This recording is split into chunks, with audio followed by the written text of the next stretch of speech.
தொடர்ந்து இந்த சுதந்திரிக்கிற காரியம் கர்த்தருடைய பிள்ளைகளை இதை அப்படின்னா பெற்றுக்கொள்ள வேண்டிய காரியம், அடைய வேண்டிய காரியம்.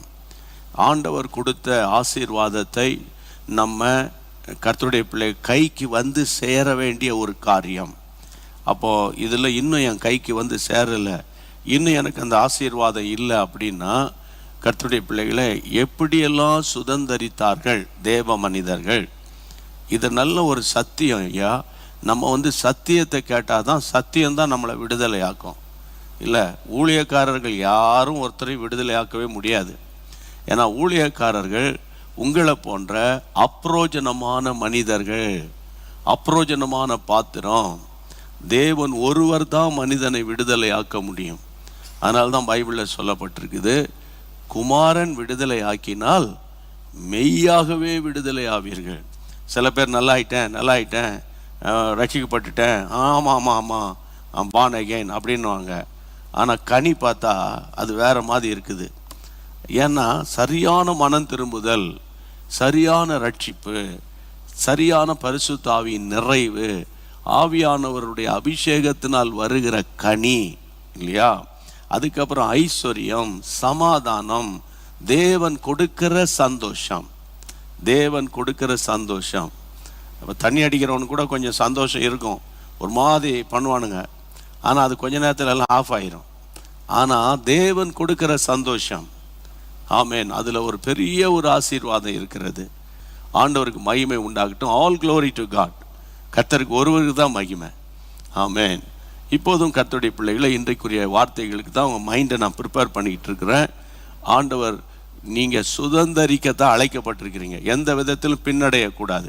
ஆமேன்.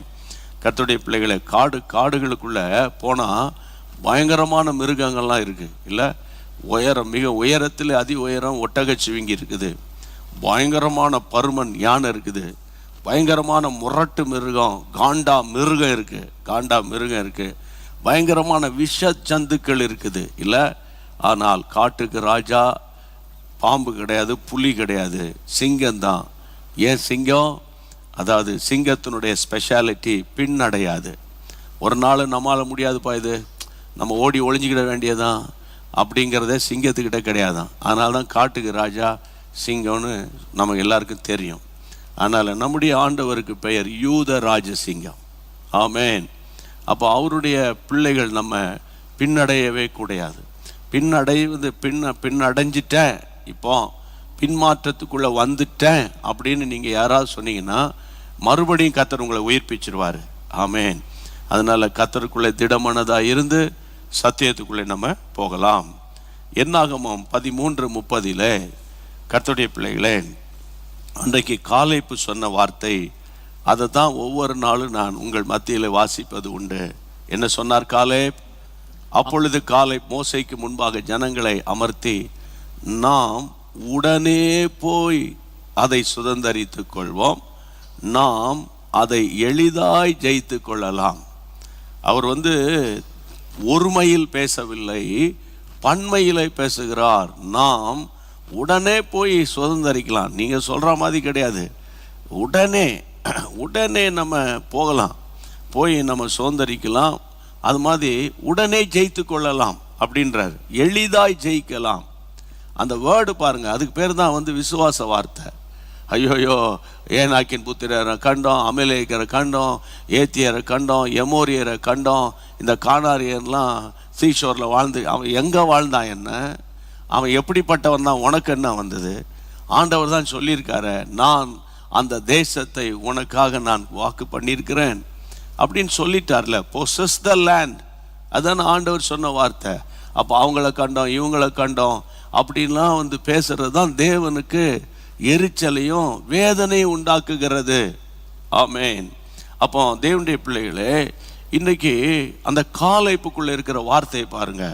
அவர் சொல்றாரு உடனே போய் எளிதாக அவர் சொல்றார், உடனே போய் அந்த தேசத்தை நம்ம சுதந்திரித்து கொள்வோம், எளிதாய் அவங்கள ஜெயிக்கலாம். நீங்கள் சொல்கிற மாதிரி ஏனாக்கின் புத்திரரை கண்டோம், அவங்க ராட்சதங்களை கண்டோம், அதை கண்ட இதை கண்ட, இப்படியே நிறைய பேர் தங்கள் வாழ்க்கையில் நிறைய வருஷங்களை வீணாக்கிட்டாங்க. நம்மளால் அதை முடியாது, அதெல்லாம் ரொம்ப கஷ்டம், நமக்கு குடும்பத்துக்கு அதை ஏற்றுக்காது, நம்ம சாதாரணமான ஆட்கள். ஐயா, பலவீனனை தானே கர்த்தர் பலப்படுத்துகிறாரு இல்லையா? அதனால் நீங்கள் உங்கள் வீட்டுக்கூட இருக்கிற சிச்சுவேஷனை வச்சுக்கிட்டு எனக்கெல்லாம் இந்த ஆசீர்வாதம் கிடைக்காதுன்னு நீங்கள் தயவு செய்து உங்கள் மனதில் பதிக்காதீங்க. ஓகே, அப்போ நான் கர்த்தருடைய இன்னும் சில காரியங்களை சொல்லும்படி ஆண்டவர் என் உள்ளத்தில் சொல்லி கொடுத்த காரியங்கள். அப்போ என்னதான் தடைகள் என்பதை குறித்து நான் கடந்த நாட்களில் பேசினேன். இன்றைக்கி நான் அந்த சில தடைகளை உங்களோடு கூட பேச பிரியப்படுறேன். தேவனுடைய பிள்ளைகளை, யாத்ராகமம் புத்தகம் 17ஆம் அதிகாரம் 2ஆம் வசனம் வாசிக்கலாம். யாத்ராகமம் 17ஆம் அதிகாரம் 2ஆம் வசனம் சொல்லுகிறது, அப்பொழுது ஜனங்கள் மோசேயோட வாதாடி, நாங்கள் குடிக்கிறதற்கு எங்களுக்கு தண்ணீர் தர வேண்டும் என்றார்கள். அதற்கு மோசே, என்னோடு ஏன் வாதாடுகிறீர்கள்? கர்த்தரை ஏன் பரீட்சை பார்க்கிறீர்கள் என்றான். ஜனங்கள் அவ்விடத்திலே தண்ணீர் தவணமாய் இருந்தபடியால் அவர்கள் மோசேக்கு விரோதமாய் முறுமுறுத்து, போதும், நான் இந்த முறுமுறுக்கிற காரியத்தை, புலம்புகிற காரியத்தை ஏற்கனவே பேசிட்டேன். ஆனால் இதில் இன்னும் இந்த தடைகள், அதாவது தேவன் கொடுத்த ஆசீர்வாதத்தின் மேலேயே இந்த விசுவாசிகள் நோக்கமாக இல்லாமல் இடையில் இருக்கிற பிரச்சனையே பெருசாப்படுத்துகிறாங்க. அப்போ கர்த்தருடைய பிள்ளைகளை, இன்றைக்கு நான் உங்களுக்கு சொல்லுகிற ஒரு ஆலோசனை, ஒரு சத்தியம் என்னன்னு கேட்டால், நீங்கள் ஒரு ஆசீர்வாதத்தை சுதந்திரிக்கிறது இடையில போராட்டங்கள் வரலாம். ஆனால் அந்த போராட்டங்களை நீங்கள் மேற்கொள்ள போகிறீங்க. இந்த போராட்டங்களுக்கு நாமவே வழி வகுக்கிற சில தடைகளில் ஒன்று வாதாடுதல். அந்த வசனம் சொல்லுகிறது பாருங்க, ஜனங்கள் மோசையோடு வாதாடி, நாங்கள் குடிக்கிறதுக்கு எங்கள் தண்ணீர் தர வேண்டும் என்று மோசையோடு கூட வாதாடுறாங்க. மோசை சொல்றாரு, ஏன்பா என்கிட்ட வாதாடுறீங்க? வாதாடுகிறது என கண்பான தேவனுடைய பிள்ளைகளே, இதுதான் ரொம்ப ரொம்ப முக்கியமான ஒரு காரியம் இந்த நாட்களில். அதாவது தேவன் நடத்தி வந்த பாதையை எவ்வளோ சீக்கிரம் மறக்கிறாங்க பாருங்க. தேவன் அவங்களை எப்படியெல்லாம் நடத்தி கொண்டு வந்தார். வாழ்க்கையில் பார்த்துருப்பாங்களா கடல் பிரிகிறத? வாழ்க்கையில் பார்த்துருப்பானா கீழ்காற்று அடிக்கும்போது காடைகள் விழுகிறத? வாழ்க்கையில் பார்த்துருப்பானா மண்ணா தேனிட்ட பணியாரம் போல இருந்ததை? அவன் பார்த்துருப்பானா வனாந்தரத்தில் எவ்வளோ நடந்தாலும் கால் வீங்கலையாம?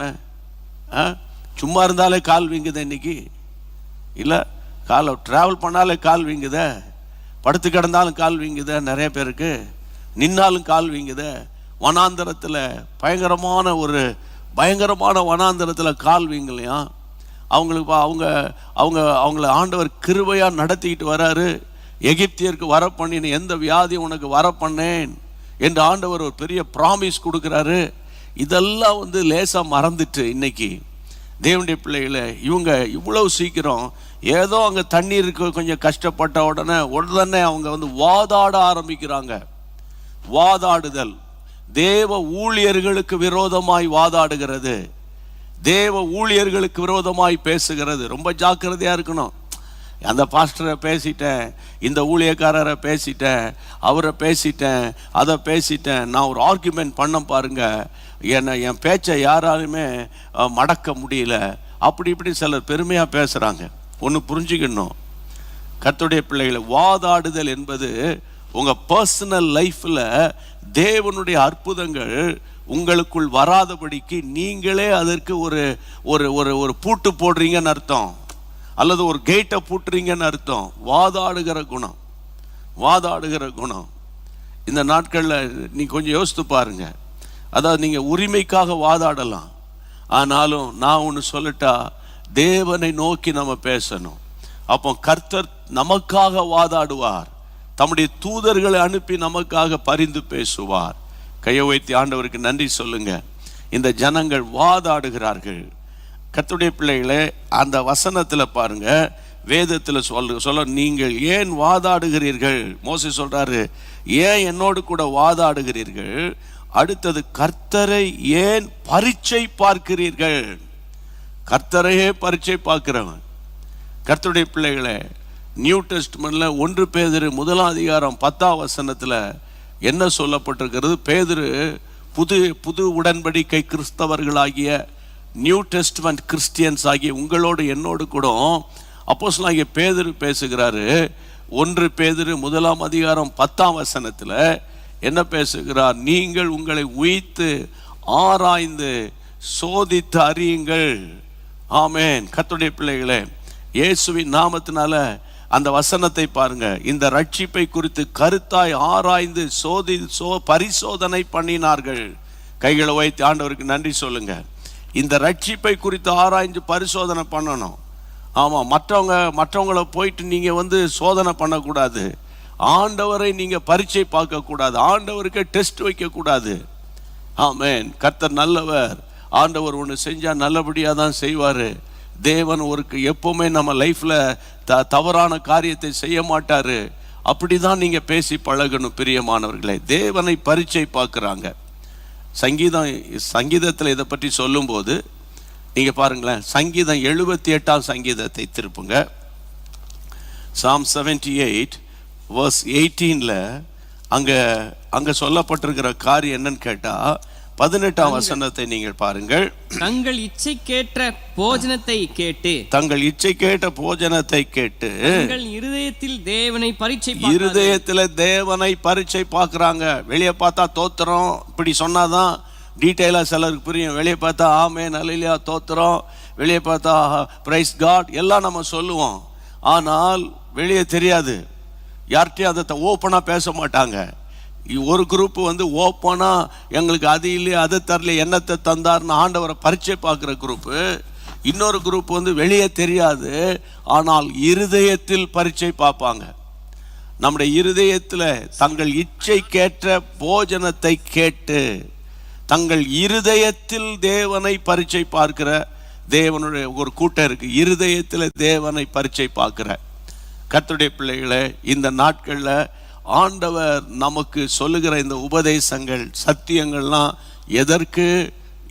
உங்கள் ஆசீர்வாதத்தை நீங்கள் சுதந்தரிக்க முடியாதபடி உங்களுக்கு முன்பாக இருக்கிற தடைகள். ஆமென். தடைகளை தகர்க்கிறவர் உங்களுக்கு முன்பாக போக விரும்புகிறாரு. ஆனால் சில விஷயத்தை நம்ம தேவனுக்கும் நமக்கும் இடையே இருக்கிற காரியங்களை நம்ம சீர்படுத்தணும். அதுதான் ரொம்ப முக்கியம். கையை உயர்த்தி ஆண்டவருக்கு நன்றி சொல்லிருங்க. ரைட். 3வது கர்த்தருடைய பிள்ளைகளை, என்னாகமம் 14 மறுபடியும் ஆமென் நம்பர்ஸ் சாப்டர் 14 வரலாம். நீங்க வாசிக்க வேண்டிய வசனம் 2 வசனம். ஆமென், வாசிக்கலாம். இஸ்ரவேல் புத்திரர் எல்லாரும் மோசேக்கும் ஆரோனுக்கும் விரோதமாக முறுமுறுத்தார்கள். சபையார் எல்லாரும் அவர்களை நோக்கி எகிப்து தேசத்திலே செத்து போனோமானால் நலமாயிருக்கும்.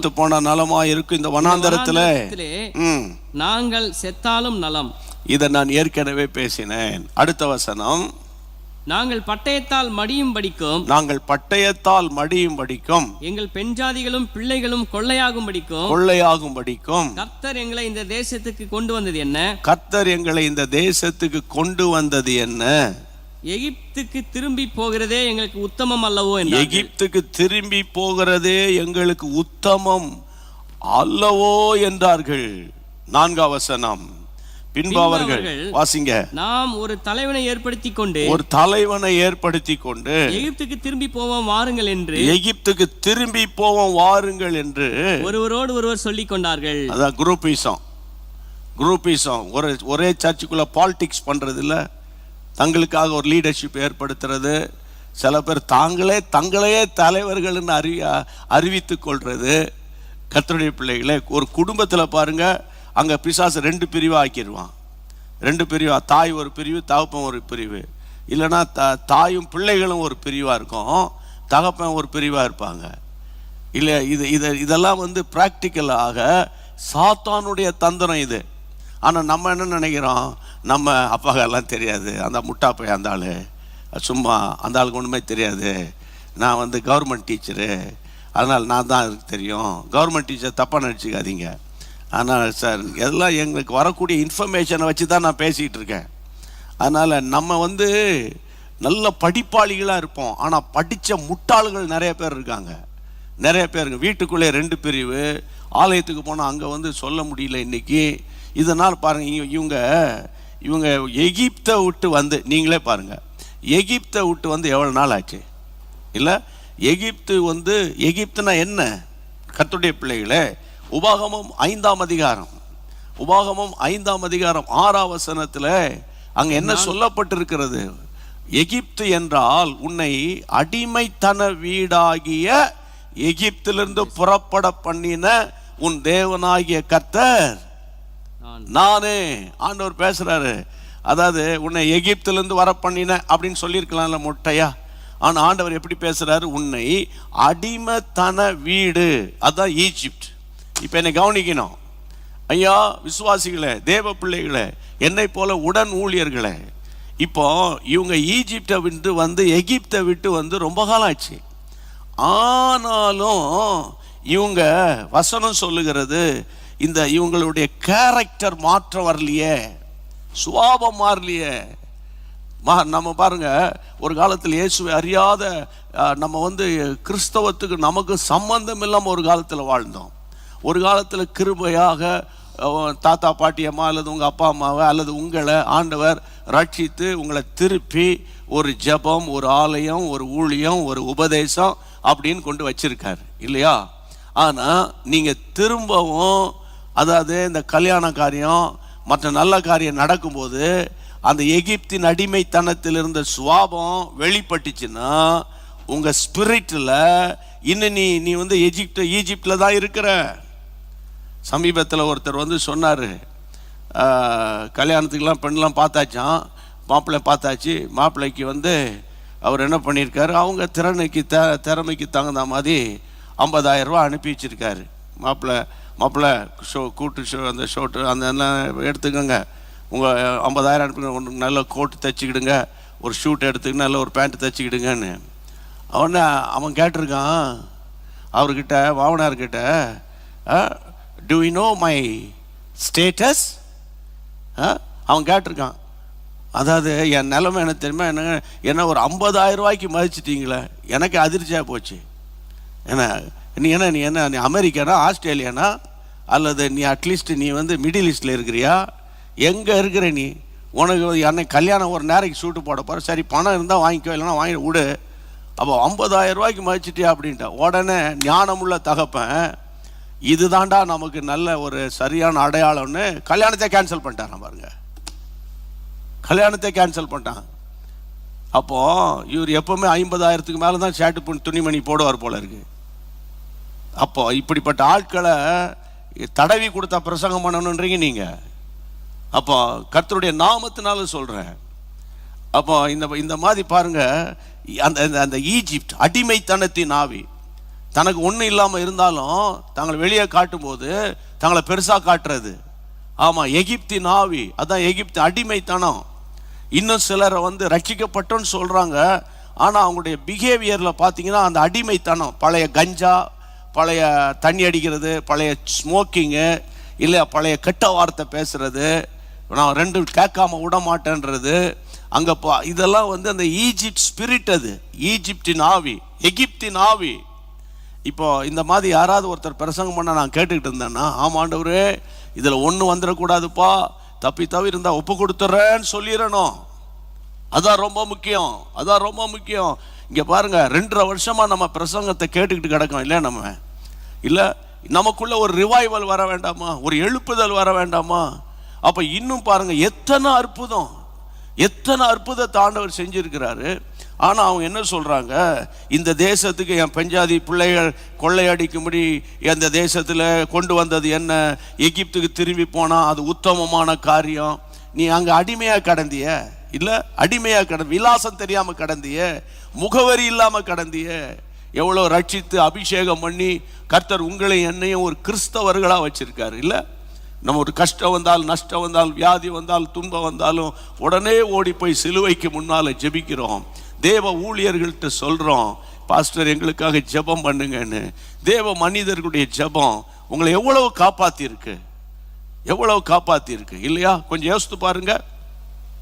அப்போ இங்கே வசனம் சொல்லுகிறது, எகிப்துக்கு போகிறதே உத்தமமா, 4ஆம் வசனத்துல ஒரு தலைவனை ஏற்படுத்தி கொண்டு எகிப்துக்கு திரும்பி போவோம் வாருங்கள் என்று ஒருத்தர் சொல்லிடுறான் பாருங்க. ஆமா, ஒரு அந்த குரூப்பிசத்தை உண்டாக்குகிறான்.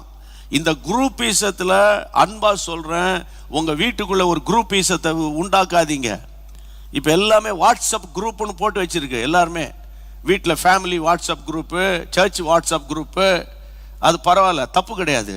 உடனே ஒரு மெசேஜை ஷேர் பண்ணி எல்லாரையும் ஜெபிக்க வைக்கிறதுக்கு தான் அந்த குரூப்பை தவிர ஒருத்தர் காசிப் பண்ணிக்கிட்டு உட்கார்ந்துருக்கிறது வாட்ஸ்அப் குரூப் கிடையாது. வாட்ஸ்அப் குரூப் கிடையாது. என்ப அன்பான தேவனுடைய பிள்ளைகளே, ஆவியில் ஏவப்பட்டு நான் உங்களோடு கூட பேசிக்கிட்டு இருக்கேன். அப்போ இந்த மாதிரி குரூப்பீசத்தில் உங்கள் சர்ச்சுக்குள்ளே ஒரு குரூப்பீசத்தில் நீங்கள் மாட்டிக்கிட்டீங்கன்னா உங்களுக்குள்ள ஈஜிப்டின் ஆவி வந்துடும். அதனால் நீங்கள் கையெழுத்து தோத்திரம் பண்ணி, ஐயா நான் எந்த குரூப்பும் கிடையாதுப்பா, ஏசப்பா குரூப்பு அப்படின்னு சொல்லி உங்களுக்காக ஜெபம் பண்ணுறோம், அவருக்காக ஜெபம் பண்ணுறேன்னு போயிருங்க. அதான் ரொம்ப நல்ல காரியம். அதனால் இந்த கடைசி காலத்தில் பாருங்கள், இந்த ஆவி எகிப்தின் ஆவி, அது ஒரு அடிமைத்தன வீடுன்னு ஆண்டவரை டிக்ளேர் பண்ணுறாரு. அடிமைத்தனம், தாங்கள் விட்டு வந்த தேசத்தை திரும்பி திரும்பி பார்க்கிறது, தாங்கள் விட்டு வந்த பாவத்தை திரும்பி திரும்பி பார்க்கிறது, தாங்கள் விட்டு வந்த பழைய நண்பன் அவனை திரும்பி அந்த அந்த அந்த அந்த ஃபேஸ்புக்கில் போய் தேடிக்கிட்டு அலையிறது. ஒன்று சொல்லிட்டா, ரஃபாக சொல்லிட்டா, பிசாஸ் தான் தேடிக்கிட்டு அலையும். அந்த பழைய பிசாஸ் இருக்குல்ல, தேடிக்கிட்டு அலையும். என் ஓல்டு ஃப்ரெண்டு இங்கே இருந்தானே, அவன் தண்ணி அடிச்சுக்கிட்டு இருந்தானே, எங்கே இருக்கான் தேடிக்கிட்டு அலையும். அதனால் என் அன்பு தேவனுடைய பிள்ளைகளை, இன்றைக்கு எத்தனையோ பேர் மனம் திரும்பி எவ்வளோ சாட்சியாக இருக்கிறாங்க.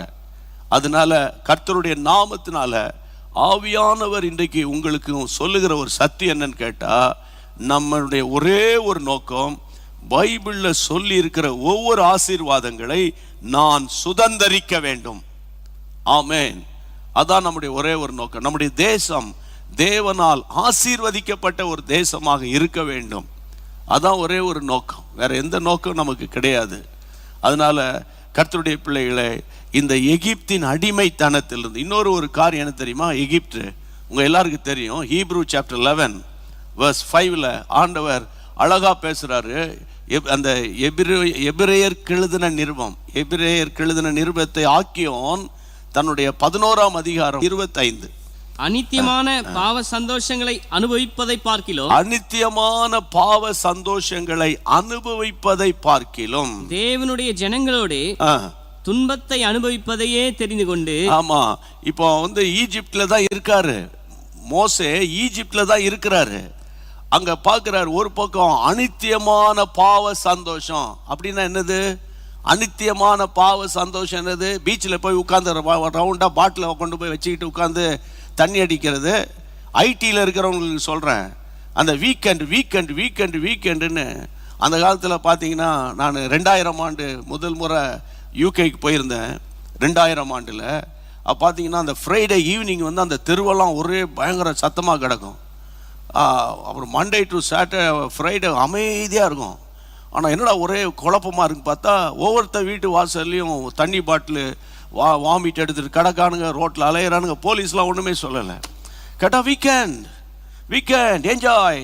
அதே ஆவி இங்கே இறங்கிருச்சு பாருங்கள். ஹைதராபாத்லேயும் சென்னையிலையும் பெங்களூர்லேயும் இன்னும் எல்லா சந்து பொந்தலெல்லாம் இறங்கியிருக்குது. வீக்கெண்டு ஸ்பிரிட் இறங்கி போய் அங்கே சில சீஷோர் பக்கத்தில் இருக்கிற ரிசார்ட்டுகள்லாம் போய் பார்த்தீங்கன்னா, இந்த ஐடியில் படிக்கிற நிறைய ஆட்கள் அங்கே போய் நிறைய பேர் நல்ல ஐடியில் இருக்கிற நல்ல குட் பீப்புளும் இருக்கிறாங்க. ஜென்யூன் பார்ட்டிஸ்லாம் நல்லா இருக்குது. சிலது இது இருக்கும் பாருங்க, கொண்டு போய் வச்சுக்கிட்டு நான் கண்ணால் பார்த்தேன். அதனால தான் சொல்கிறேன், ஒரு வாலிப பிள்ளையை சேர்ந்து 4-5 பசங்க தூக்கிட்டு போகிறாங்க. அவளால் நிற்க முடியல. அவள் போட்டிருக்கிற பேண்ட்டெல்லாம் கீழே கலர்ற மாதிரி கிடக்கு. அப்படியே தூக்கிட்டு போய் அவளை காரில் ஏற்றுறானுங்க பாருங்க.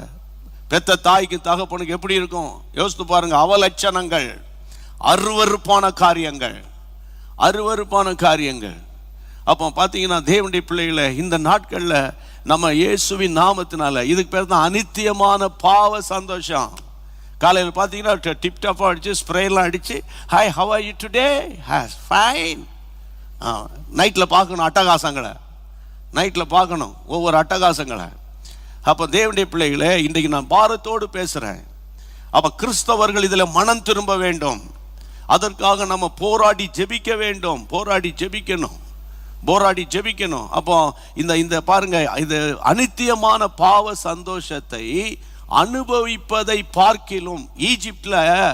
ஈஜிப்ட்னாலே அங்கே அநித்தியமான பாவ சந்தோஷம் இருக்கும். எங்கே பார்த்தாலும் டான்ஸிங் இருக்கும், தண்ணி அடிக்கலாம். இன்னைக்கு அப்படி இருக்கு ஈஜிப்டில் இருக்குது. ஆனால் அதே ஊரில் இருக்கிற மோசே சொல்றாரு, அநித்தியமான இந்த பாவ சந்தோஷத்தில் இருக்கிறதை காட்டிலும் தேவ ஜனங்களோடு துன்பத்தை அனுபவிப்பதே நான் தெரிந்து கொள்வேன்.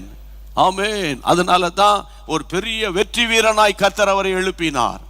அப்ப இந்த நாட்கள்ல ஏதாயிலும் பாடுகள் துன்பங்களின் வழியாக கடந்து போகிற தேவ பிள்ளைகளே, அந்த பாடுகள் உனக்கு நிரந்தரம் அல்ல, அந்த துன்பங்கள் உனக்கு நிரந்தரம் அல்ல, அந்த துயரங்கள் உனக்கு பெர்மனன்ட் கிடையாது. அது கடந்து போகிற கார்மேகங்கள். ஆமென். கையை வைத்து ஆண்டவரை ஸ்தோத்திரம் பண்ணிருங்க. ஒரு நிமிஷம் அப்படியே ஸ்தோத்திரம் பண்ணிருங்க, கண்ணை மூடி. பாடுகள் உனக்கு நிரந்தரம் கிடையாது. சொல்லுங்க, பாடுகள் எனக்கு நிரந்தரம் கிடையாது. இந்த போராட்டம் எனக்கு நிரந்தரம் கிடையாது. ஹல்லேலூயா. தேவ ஜனங்களோடு பாடுகளின் வழியா கடந்து போனாலும் அந்த பாடுகள் ஒரு பெரிய தேவனுடைய மகிமையை வெளியரங்கமாய் கொண்டு வரப்போகிறது. ராபுலா ஹாந்து ராஹால் யாந்து ரே ரோசை மகா பூதாரா ஹாந்தாராவா. சோர்ந்து போன விசுவாசிகள் ஆமென், வாய்களை திறந்து எங்களோடு கூட சேர்ந்து ஒரு பாடலாக அல்ல, ஒரு ஜெபமாக ஆமென் வாயை திறந்து சத்தத்தை உயர்த்தி இயேசுவின் நாமத்தில் பாடுவோம். பாடுகள் நிந்தைகள் வந்தாலும் கிறிஸ்துவின் சிலுவையை சுமந்து செல்வோம். பாடுகள் நிந்தைகள் வந்தாலும் கிறிஸ்துவின் சிலுவையை சுமந்து செல்வோம். பரிசுத்த தேவன் நம் இயேசுவை பாரெங்கிலும் பாறை சாற்றிடுவோம். பரிசுத்த தேவன் நம் இயேசுவை பாரெங்கிலும் பாறை சாத்திடுவோம்.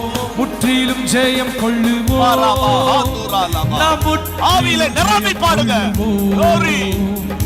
இயேசு கிறிஸ்துவினாலே முற்றிலும் ஜெயம் கொள்ளுவோம். முற்றிலும் ஜெயம் கொள்ளுவோம். நாம் முற்றிலும் ஜெயம் கொள்ளுவோம். இயேசு கிறிஸ்துவினாலே முற்றிலும் ஜெயம் கொள்ளுவோம். இயேசு கிறிஸ்துவினாலே முற்றிலும் ஜெயம் கொள்ளுவோம். கர்த்தர் தன் பட்சத்தில் இருக்கிறார், யார் நமக்கு எதிராய் நிற்கக்கூடும்? தேவன் எங்கள் பட்சத்தில் யார் நமக்கு எதிராய் கூடும்? தேவன் எங்கள் பட்சத்தில் யார் நமக்கு எதிராய் நிற்கக்கூடும்? அழைத்தவர் பரியந்தம் நடத்திடுவார். அழைத்தவர் என்றும் உண்மையுள்ளவர், மரண பரியந்தம் அழைத்தவர். அழைத்தவர் என்றும் உண்மையுள்ளவர், மரண பரியந்தம் நடத்திடுவார். முற்றிலும் ஜெயம் கொள்ளுவோம். நாம் முற்றிலும் ஜெயம் கொள்ளுவோம். இயேசு கிறிஸ்துவினாலே முற்றிலும் ஜெயம் கொள்ளுவோம். இயேசு கிறிஸ்துவினாலே முற்றிலும் ஜெயம் கொள்ளுவோம். ஆமென். அடுத்தது கடைசியாக வாசிங்க கர்த்தருடைய பிள்ளைகளே, 14ஆம் அதிகாரம் என்னாகமத்தில். அதே 14ஆம் அதிகாரத்தில் நீங்க 11ஆம் வசனத்தை வாசிக்கலாமே. verse 11 என்ன சொல்கிறது? கர்த்தர் மோசேயை நோக்கி, கர்த்தர் மோசேயை நோக்கி, எதுவரைக்கும் இந்த ஜனங்கள் எனக்கு கோபம் உண்டாக்குவார்கள்? எதுவரைக்கும் எனக்கு கோபம் உண்டாக்குவாங்க? தங்களுக்குள்ளே நான் காட்டின சகல அடையாளங்களையும் அவர்கள் கண்டும், சகல அடையாளங்களை எல்லாம் கண்டும் எதுவரைக்கும் என்னை விசுவாசியாதிருப்பாங்க.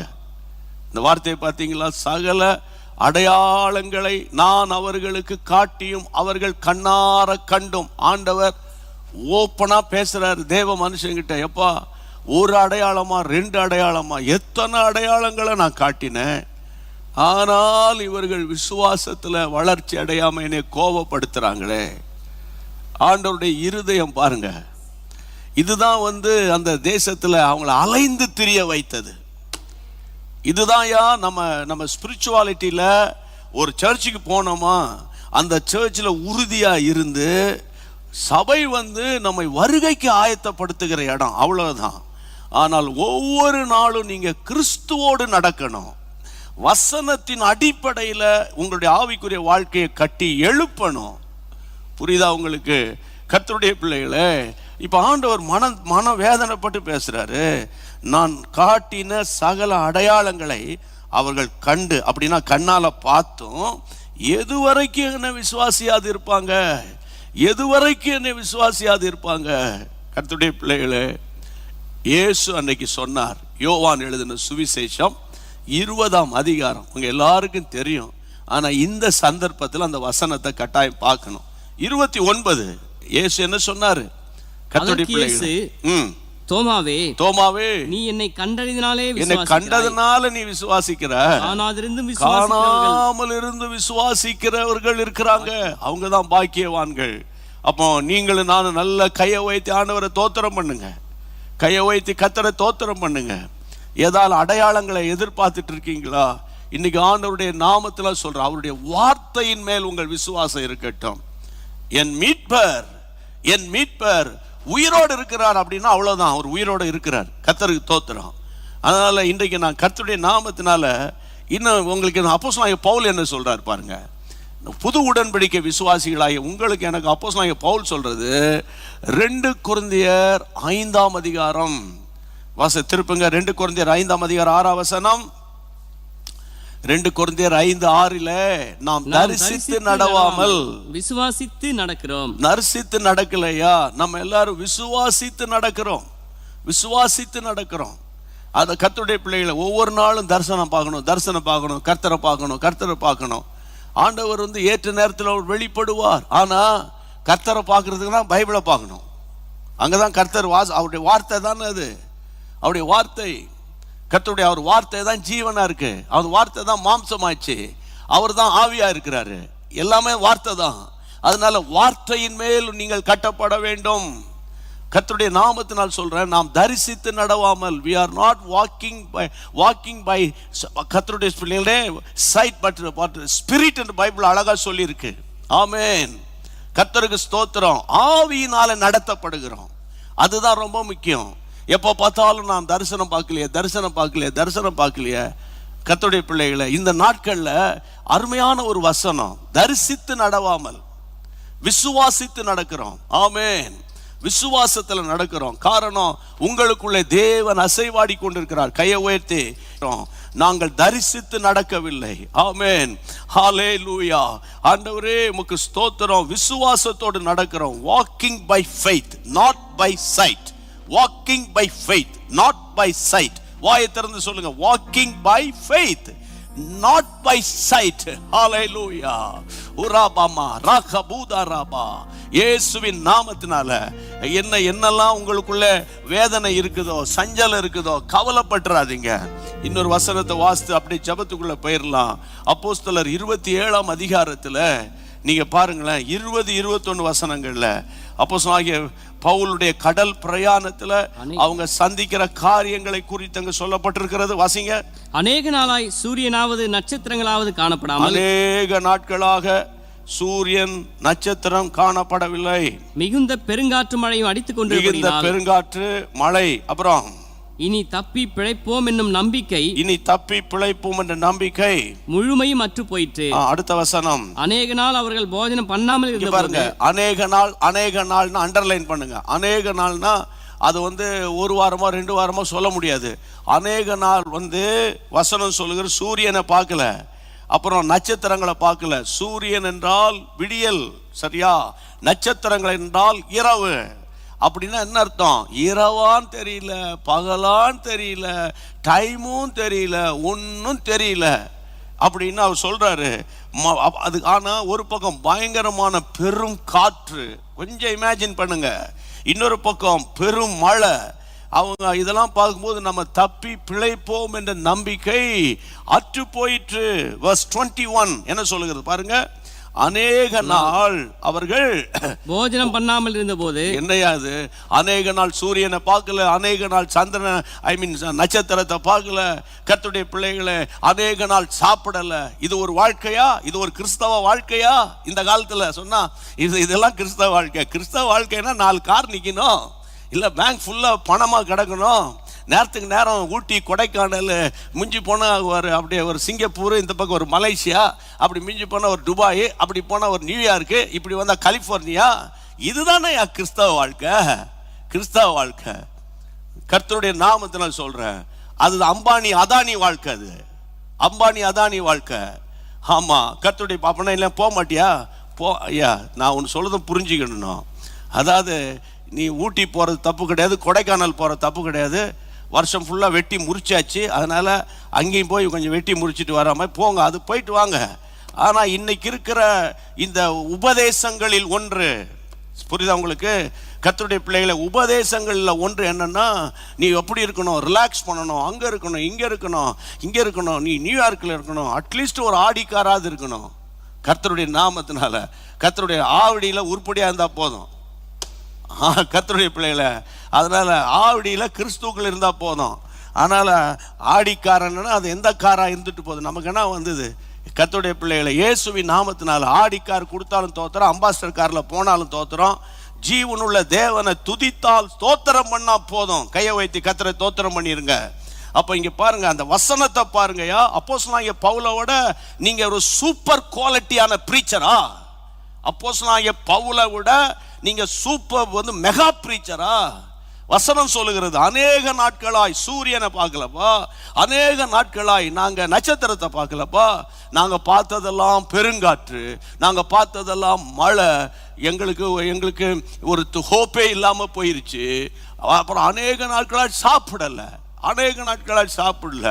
என் அன்பு தேவனுடைய பிள்ளைகளே, அப்போ சொன்ன என்னடா கிறிஸ்தவ வாழ்க்கை, நான் எவ்வளோ நல்லா இருந்தேன், என்னை இப்படியெல்லாம் ஆண்டவர் நாசம் பண்றாரு சொன்னாரா? தொடர்ந்து வாசிங்க. 21 பவுல் அவர்கள் நடுவில் நின்று, மனுஷரே, இந்த வருத்தமும் சேதமும் வராதபடி என் சொல்லை கேட்டு கிரேத்தா தீவை விட்டு புறப்படாமல் இருக்க வேண்டியதா இருந்தது. 22 எல்லாரும் நீங்க சத்தம் போட்டு வாசிங்க. 22 எல்லாம் சேர்ந்து வாசிக்கலாம். ஆகிலும் திடமனதா இருங்கள் என்று இப்பொழுது உங்களுக்கு தைரியம் சொல்றேன். எப்படியா சொல்ல முடியும் தைரியம்? சுத்தி வர மழை அடிக்குது, சுத்தி வர பயங்கரமா காற்று அடிக்குது, சாப்பிட்டு ரொம்ப நாள் ஆச்சு, சூரியனை பார்க்கல, சந்திரனை பார்க்கல, ஆனா எப்படி அவரால் தைரியம் சொல்ல முடிந்தது?